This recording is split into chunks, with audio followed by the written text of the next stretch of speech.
മനുഷ്യജീവിതത്തിൽ മാറ്റങ്ങൾ ഉണ്ടാകേണ്ടുന്നത് പുറത്തെ ലോകത്തിലല്ല, മറിച്ച് മനുഷ്യൻ്റെ അകമയുള്ള ആന്തരിക ലോകത്തിലാണ്.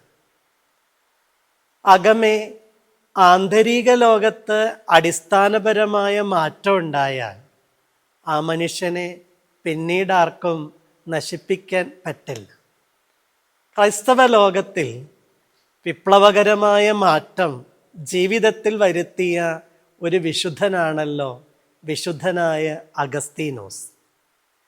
അദ്ദേഹത്തിൻ്റെ ജീവിതത്തിൽ മാനസാന്തരപ്പെട്ട് ദൈവീക പക്ഷത്തോട് ചേർന്ന് ജീവിക്കാൻ തുടങ്ങിയിട്ട് തെരുവിലൂടെ നടന്നു പോകുന്ന സമയത്ത് പഴയ സ്ത്രീ വന്നിട്ട് അഗസ്റ്റിനെ കൈകൊട്ടി വിളിക്കുകയാണ്. അയാൾ കെട്ട ഭാവം നടിക്കാതെ മുന്നോട്ട് പോയപ്പോൾ അവൾ പറഞ്ഞു, ഇത് ഞാനാണ്.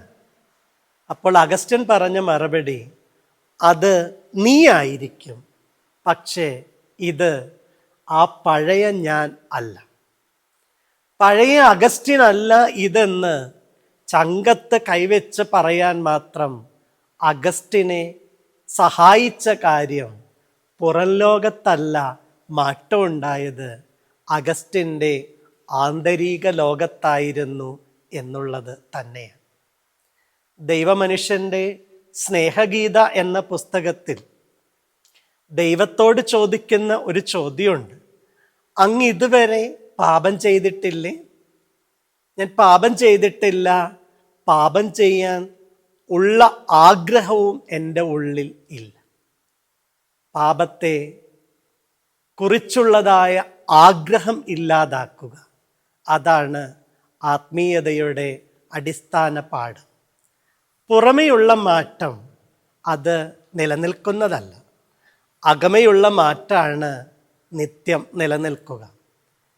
വീടിൻ്റെയൊക്കെ ടെറസിൻ്റെ മുകളിൽ, പള്ളിയുടെയൊക്കെ മുഖവാരത്തിൻ്റെ മുകളിൽ ചില ചെടികളൊക്കെ വളരാറുണ്ട്.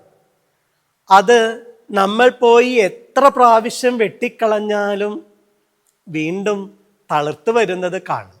എന്നാൽ അതിൻ്റെ വേരോടെ പിഴുത് കളഞ്ഞാൽ പിന്നീട് ഒരിക്കലും അത് മുളച്ചു വരില്ല.